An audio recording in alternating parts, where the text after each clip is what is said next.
We've been parked right there for a few days, and we're at a special kind of cool place. But first, let me back up a few days and tell you how we got here. We drove from Mostar. If you saw our last video, you know we fell in love with that beautiful little town. We drove up through the mountains and it was stunning and it was beautiful. We stopped off at a little restaurant on the river, spent the night there, just chilled, drove on into town the next day, stopped off at a grocery store, stocked up with groceries because we knew we were going to be here for a few days. Now we are just on the outskirts of the capital city of Sarajevo. And we're here because if you remember when we were in Croatia, we met up with Curt's friend from way back in the high school days, Tim. Well, this is where Tim has lived for years and years and years, so we have stopped off to see him. Now for the past couple of days, Curt's been helping him build a fence, just hanging out, and we kind of turned the video cameras off. But today, we're loading up in Tim's car, and he is taking us on an adventure that I hear is designed especially for me and my non-ability for long hikes. We're supposed to see some beautiful stuff today, so we're super excited. We're just waiting on Curt, who's always late, and then we'll get this party started.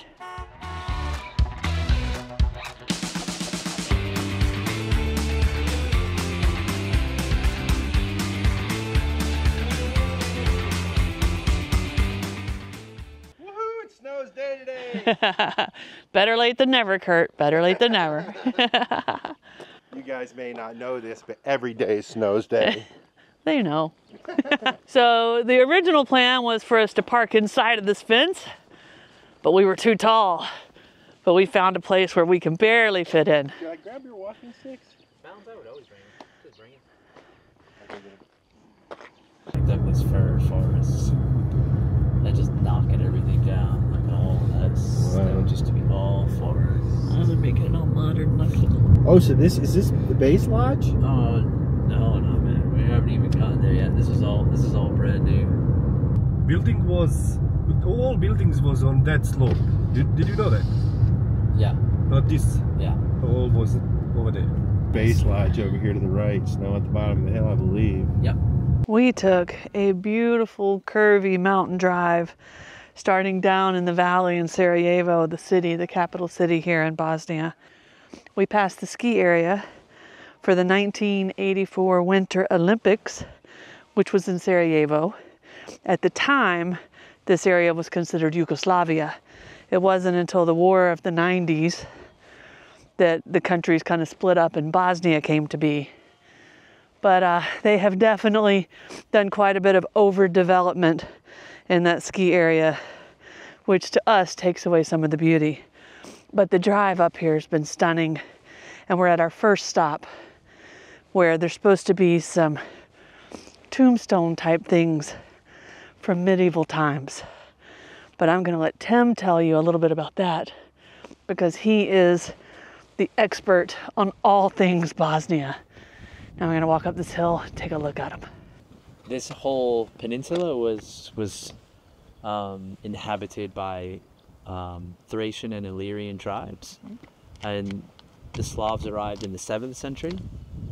And again, because there's no written record, there's not a lot of information, but basically the Slavs were lowland agriculturalists and the Illyrians and Thracians were highland shepherds. But somehow they assimilated, mixed, and Illyrian and Thracian culture basically disappears. Even with the arrival of the Slavs, I don't think there's much written record of anything here until maybe the 12th century. No. Before that, it's sort of a mystery, and this is part of that mystery. But there's a lot of symbols that, you know, like there's you'll see on one of the tombstones, there's it almost looks like a paper cutout. There's a bunch of people holding hands. Oh, yeah. And so that was a traditional dance. It was called the kolo. So, I mean, these tombstones are, I don't know, probably 800-900 years old. Wow. And still today, in the summertime, there's a thing called teferic.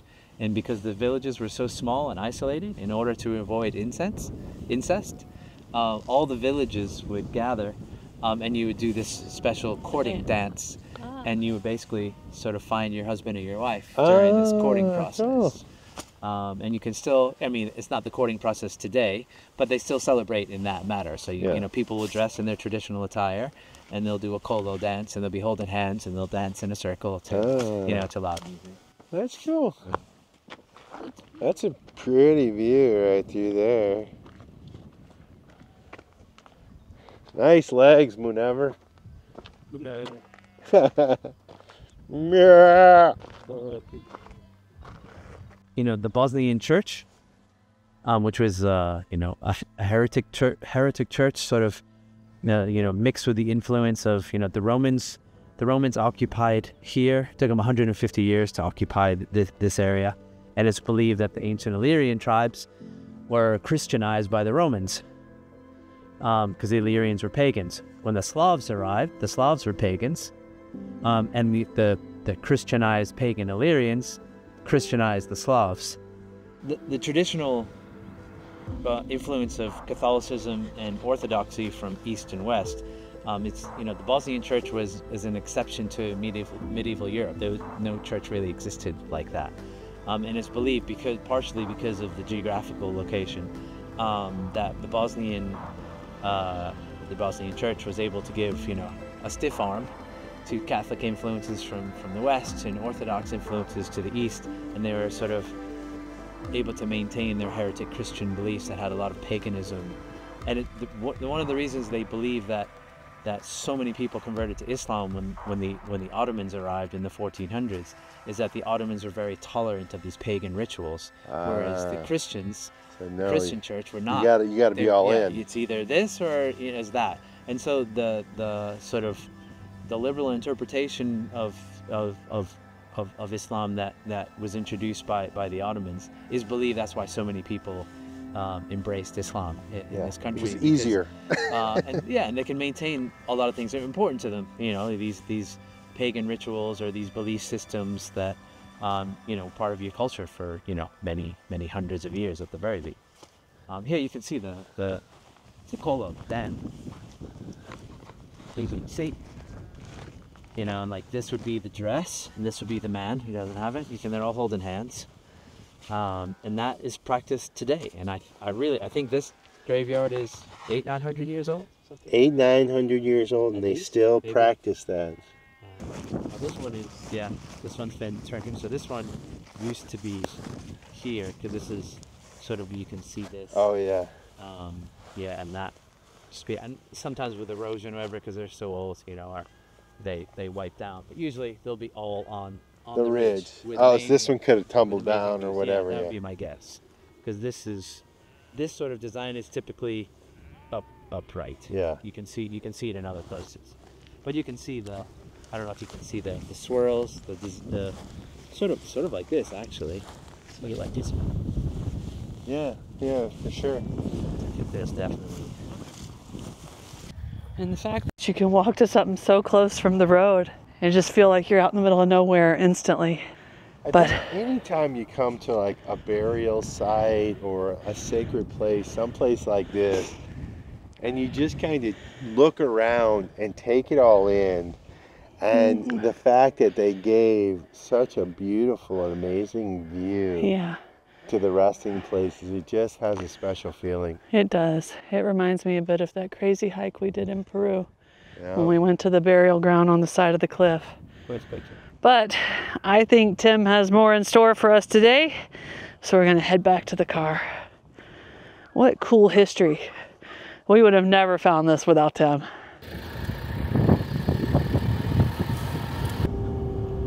But they still practice that transmigratory sort of lifestyle. So, like, we'll come into the permanent settlement of Umayyani, and we're going to go drive up to the summer settlement called Gradina, where people go in the summer with their sheep, and they built these very primitive shelters where sheep would be underneath in the barn, and people would be on top, you know, in the attic, this sort of area. This mosque is the only mosque in the wider mountain range that was completely unscathed. This village was completely destroyed. Every single house, every single barn, every single outhouse, everything was completely destroyed, except this mosque. The urban legend is that before the war, there was an officer in the Yugoslav National Army who was a Serb, who had a son who was very ill. He took him to the hospital in Sarajevo. He's from Sarajevo. Took him to the hospital in Sarajevo, took him to the doctor, took him to the hospital, couldn't figure out what it was. They said, go to Belgrade, and maybe they can figure out what's wrong with him, because we don't know. They took him to Belgrade, and the doctors in the Belgrade hospital said, we have no idea what's wrong with him. And, his son continued to get worse, and he was going to die. He came back desperate to Sarajevo, and someone said, there is a Muslim priest, there's a Hoja in Umoljani, in this village, that has healing powers. Why don't you take him up there? What do you have to lose? And back then everybody respected each other, and people there was not much suspicion or superstition about other. So we brought him here, and the Hoja took his son into the mosque and did some prayers or whatever, and apparently his son was healed. So this same officer, now representing the Bosnian Serb army, when he came through here, the village was destroyed, but he ordered them not to touch the mosque. So the mosque was not destroyed. Whether it's true or not, I don't know, but it's a great story. So how old do you think this mosque is? What is this, 16th century? Yeah. I think it's 16th century. So that's where, this is the village. That's where we're going. Up there, you can see the house up there. Yeah. That's where we're going to drive up to. But you can see this is all new. All new. So we drove a little farther up the mountain, passed through some villages. We stopped at one where we pre-ordered our lunch. Drove another mile or so up the mountain, and we are going to take a little hike that Tim assures me is fairly flat. We'll see. And then we'll go back and have lunch. So let's go do some hiking.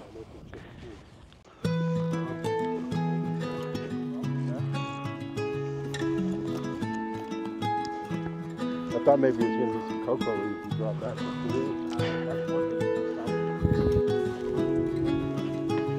I have one more. That's good. Thank you. Sometimes I look around and wonder why we are here, you wrapped in life. And if there's others, if there ever was, peering back high above. And if they tried to capture you in light, reflecting mirrors in the night, they tried to reach you through a telescope. They'll never really know the glimmer from the gold. Somewhere in sleeping towns I shine away, where it leads none can say. Into infinity will we always grow?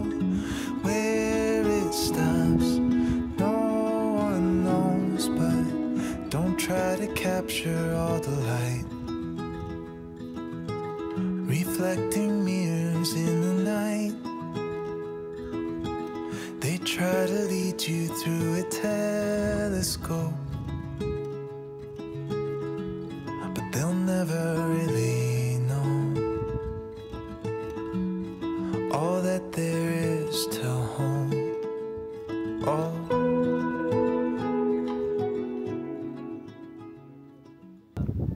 We developed the Via Dinarica so many really beautiful, interesting spots, so that one place wouldn't become the focal point and get, over tourismed. What's the name of it? The trail, the thing? Via Dinarica. Via Dinarica. What does Dinarica mean? Dinarica, this is the Dinaric Alps. Okay. It's basically the southern extension of the Swiss Alps. Okay. So this starts in Slovenia, Italy area. All right. Up by me, up in Croatia, and it comes down through Croatia, Bosnia, Montenegro, a little bit of Serbia, some Kosovo, and North. Yeah. Like Valbona. That's the end. That's the end of so it's the end or the beginning. Okay. What we did is we started in a cave in Slovenia, because this is the largest karst field in the world. So this is all limestone. That's why. That's the color of the water. Yes. Yeah. So we started underground at this famous cave, and we finished at the highest peak of the Dinaric Alps in perfect. Albania. So That's cool. But the Can you trails are find- still there, and there's still markers. Oh yeah, it's a functional trail. Can you In find Bosnia, it's the information best. online? Yeah, it's viadinarica.com. There's 3 trails. This is the main white one, Okay. and then there's the blue trail, which follows more towards the coast, and then there's the green trail. All right, guys, we made it to my viewpoint, but I want to tell y'all something. You can walk all the way down, follow this beautiful little curvy waterway to right over there, where there is the edge of what I heard was 26-kilometer canyon. Yep. 26-kilometer canyon that basically starts kind of right here and goes towards the south, which I'm sure Curt would love to see that canyon, but we're going back to the fact that Tim is amazing and designed a heart day for snow. So we're sitting right here and enjoying it from a distance. But this area is also part of a trail system that Tim helped to design. And we're going to put the link to the website where you can see this whole trail system. And it basically follows the Dinaric Alps, which is the mountain range that starts up in Slovenia and goes all the way down and ends, I guess, around North Albania. Yeah. It's really weird, but it takes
All right, we're leaving my short walk. We're headed back to the restaurant. And in classic Balkan fashion, Traffic jam. traffic jam.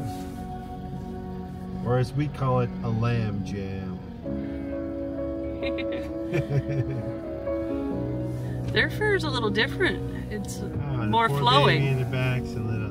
Little yeah, bum. it's longer, and if you see some of the males, how long and curly their horns are. Oh, I see one up there. The horns are like the Go, thing little on guy. the Go, little tombstones. I think this is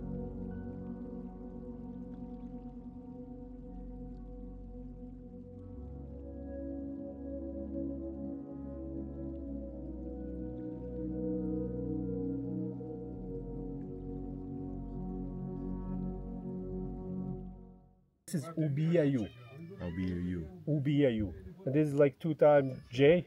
And this is for him, this was logical J. And ubujaju. Curt, Yeah. that's the name of the town right there. Umoljani. So we're trying something called elderflower juice. Zova. Zolva. So, All right. It's sweet, Curt. oh, it's good. Yeah, it's sweet, and then something happens when you first taste it, and it's not like sour. It's not like tart. Snow took a sip and said it's like something we've never had, and that is true. Maybe like a plum or something, light plum. I don't know. I Hard think to it's describe. elderflower. But it's definitely It's tasty. very tasty. Our first course after our elderflower juice is a barley veal soup.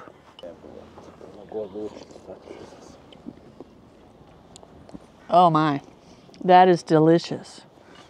Very rich in flavor, full of barley, so it's not like a watery soup. It is delicious. Curt, you got to dive in. All right, what do we got here, Tim? This is zeljanica, which is basically spinach and cheese pie. And this is called sirnica, and that's just with cheese.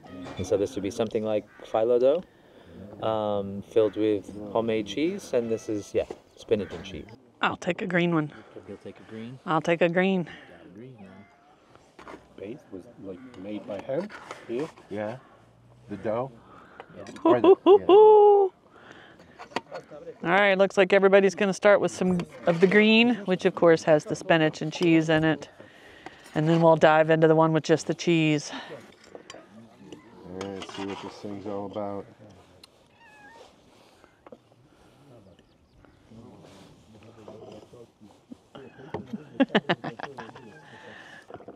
And yes, you were hearing kitty cats begging underneath. We'll have to see if they get anything or not. It was actually delicious. The cheese was my favorite. What about you, Curt? The cheese was definitely my favorite. I am full. I am ready for a food nap, food coma. But I know Tim's over there shaking his finger at me. We have some really cool places we're still headed to. Yeah, our day is not done. No nap for Curt. Nice move. Thank you for that. You just missed one of Minerva's signature dance moves. Did it on video? I did. I got it on video, and I think it's the opening shot.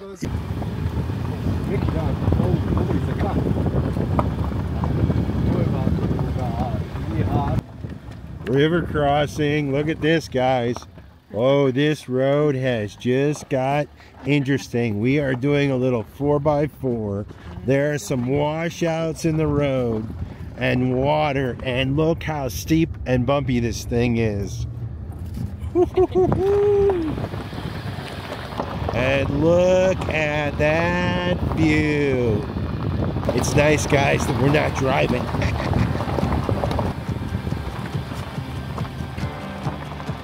Look at that. Woo-hoo-hoo. Here we are on the edge of mystery. We long for a life of new discovery. Focus our eyes on the journey, stepping into the unknown, waving goodbye to our worry, and we're ready to go. We're up. We're not ever slowing down. We're up. We're chasing down the dreams we found, over the rivers and mountains, deep in the heart of the sea. We know adventure is calling, so we run wild and free. Wild and free. Wild and free.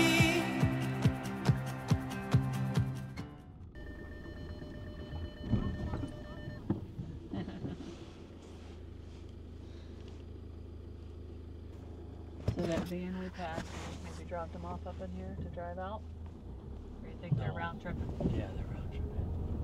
This village where we're going, no one ever visited or could imagine why you would want to. Now it's a tourism village, which I don't know if that's an entirely good thing. These are all barns, and now at least Yeah. they're using it with shingle roofs, which is Yeah. a traditional way of doing things here.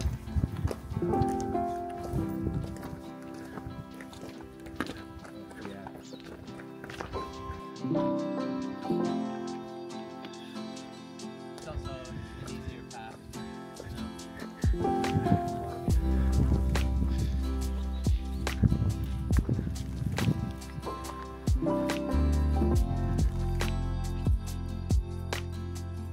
He's probably about tapped out now.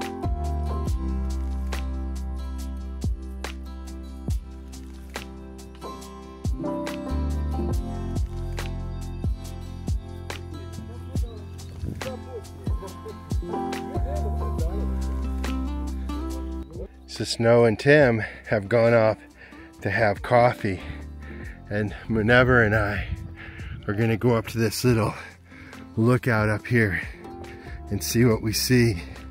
But I can already tell you, this little canyon area with the snow-capped mountains is just magical, as is this little town leading into it. And really, this whole area is just absolutely stunning. But like always, we gotta be careful because it is a little narrow trail, kinda a goat trail, and it is straight down there. So we definitely gotta be careful. What you doing, Bubby? Wow. Oh, shit, I didn't see that, I'm sorry.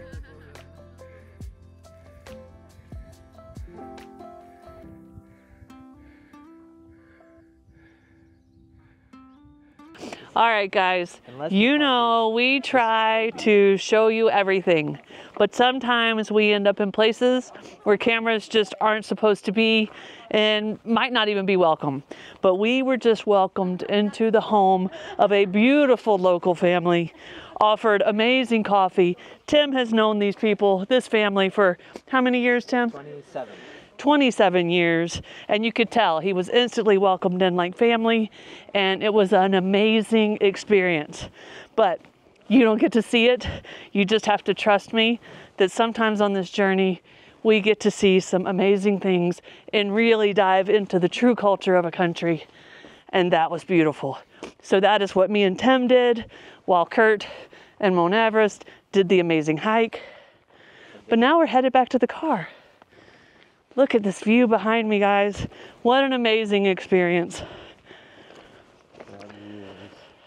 It is one of the only villages in this region up in the mountains that survived the war. Any other village that we drove past or drove close to today was completely wiped out, burned to the ground during the war of the 90s. But this one survived. Mainly because it's so hard to get to, and it was just kind of never in the territory.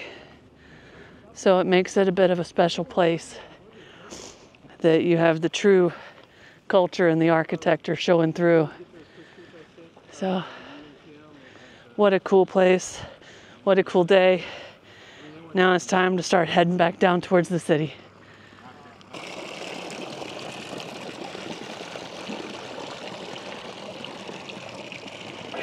Good water.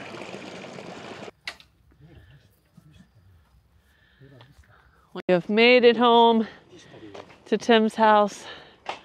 It has been a beautiful day. We are welcomed by the neighbors' horses. We're walking the short little walk up the hill. Thanks, Tim, for another amazing tour of Bosnia and really the Balkan region. This one was a personal tour. Yeah, this was really nice. What an amazing place. Yeah, it's beautiful. But I am beat, so I'm headed to the van where I'm going to prop my feet up, snuggle with my kitties, and call it a day. What a beautiful day, guys. This is where we are going to wind this video down, and we will see y'all in a few days for some more adventures here in the beautiful and surprisingly amazing country of Bosnia. If you like this video, be sure to subscribe to our channel and hit that notification bell so you guys know when we put out new videos. And don't forget, you can always follow us over on Instagram to see what's going on in between videos. Cheers, guys!